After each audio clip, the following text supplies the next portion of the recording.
the great Dendro Archon. How can I help you? I would like to check the registration records of a Kasharawar scholar. He should be in an unconscious state right now. Okay, just a moment. Sorry to keep you waiting, Dendro Archon. We have confirmed that there's a scholar named Beinuni who's been unconscious for a while. The cause was improper operation of the Akasha. He hasn't regained consciousness yet, and is still receiving treatment at Bimarstan. Huh? Isn't his name Musace? I guess he didn't want to be recognized or bothered by anyone.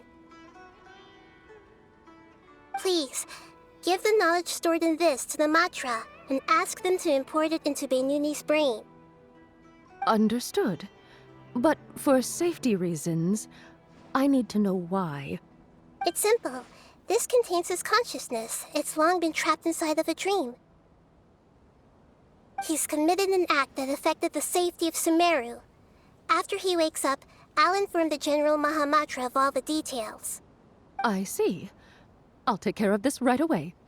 Thank you, great Dendro Archon. No problem.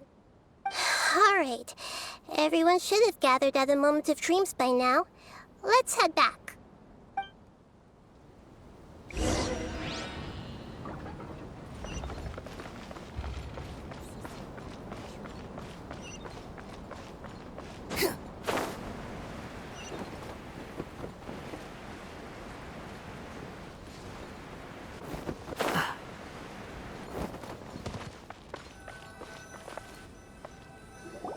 Let's be quiet and just listen in.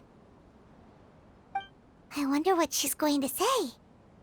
Hello, all of you who have just woken up. I'm sorry for interrupting your beautiful dreams. I may have acted a little cold when handling things in the dream. I sincerely apologize for that. Dreams have amazing power.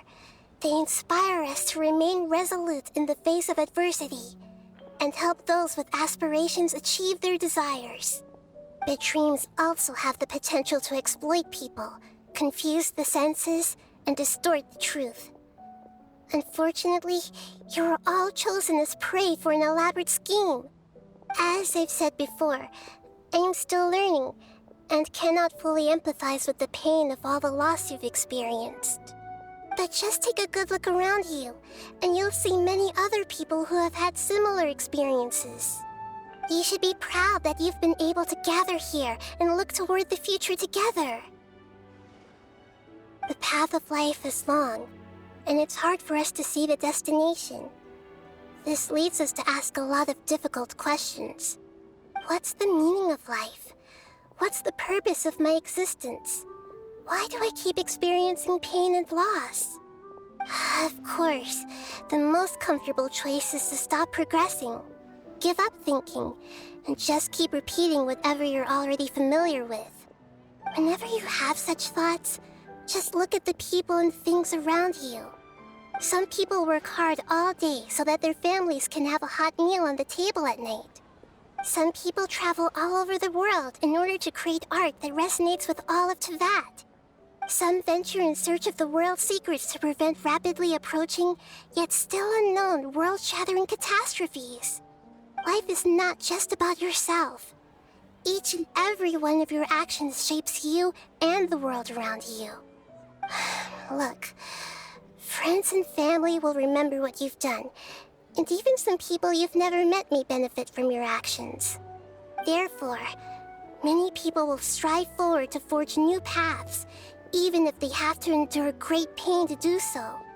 Once you begin your journey on that same difficult yet rewarding path, you'll come to know the answers to those big existential questions, yet they will no longer feel as life-defining as they did before.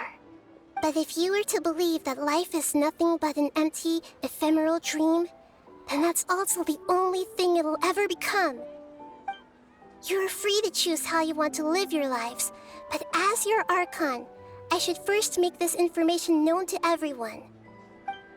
In the end, it's up to you whether you want to embrace a beautiful dream at the cost of your real life. Nahida said she wanted to speak with us alone.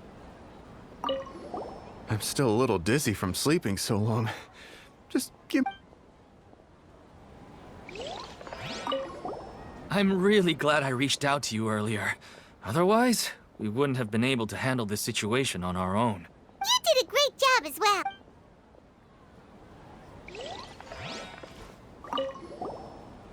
Thank you for rescuing me. I'm really sorry. Luckily, Haidar wasn't injured because of my stupid mistake. Dad said you're amazing. You're real heroes. Thank you.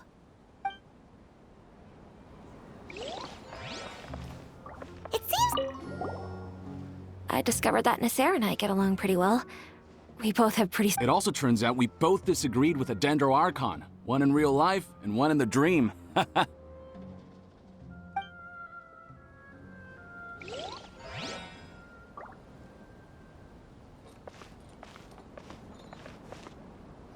Since we were neighbors in the dream, how about we rent a place together?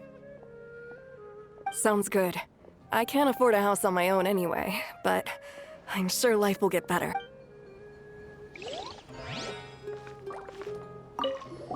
I'm getting ready to go on an adventure, and I'm taking this plant with me. I shouldn't just sit here waiting for her to come back. Professor Aisha was so determined to explore those secrets, so I should go take a look too. Thank you. May we meet again in the future.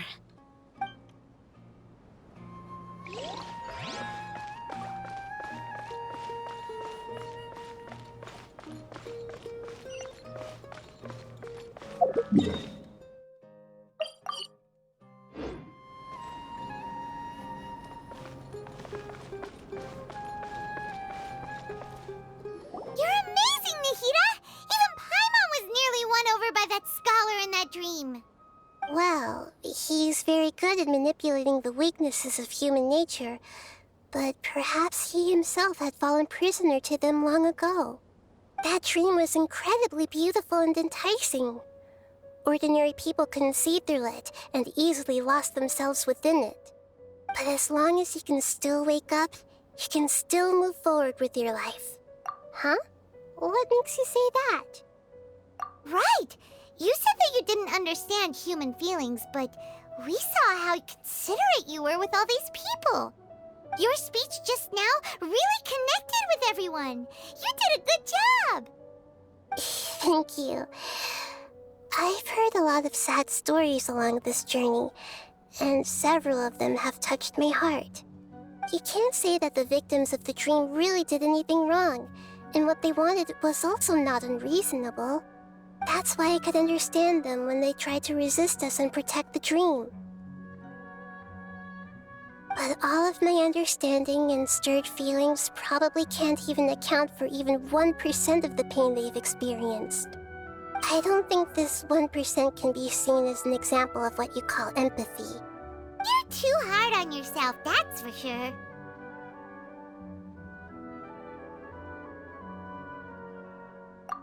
Alright. I suppose going out into the world will help my confidence grow. I've learned that emotions are nothing like knowledge, and that's why it's hard for me to put them into words sometimes. Beinuni, or Moses, said that I had never personally felt the pain of loss.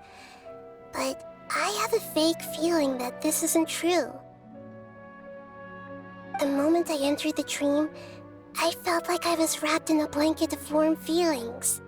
It was so warm that it felt like I had returned to the start of my life, and I didn't want to wake up anymore.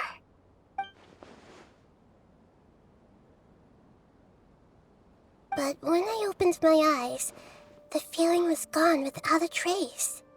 If I have to make an analogy for it, I would say I can no longer see words on a piece of paper after they have been erased, but I can still see the slight indentations of where the words had been written.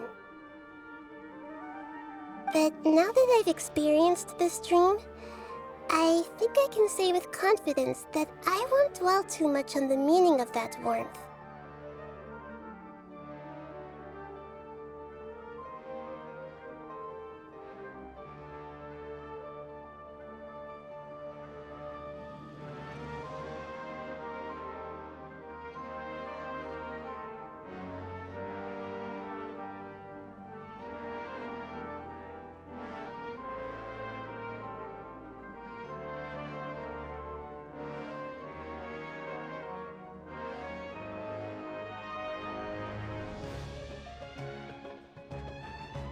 It's enough that I can tell I was once supported by that warmth, and its existence has allowed me to get to where I am today.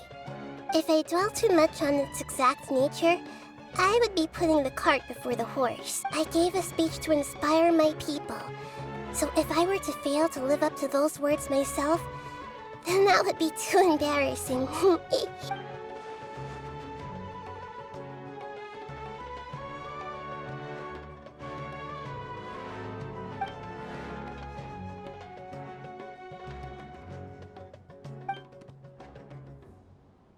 Hey, what's with that serious look? You keep looking like there's something you want to say.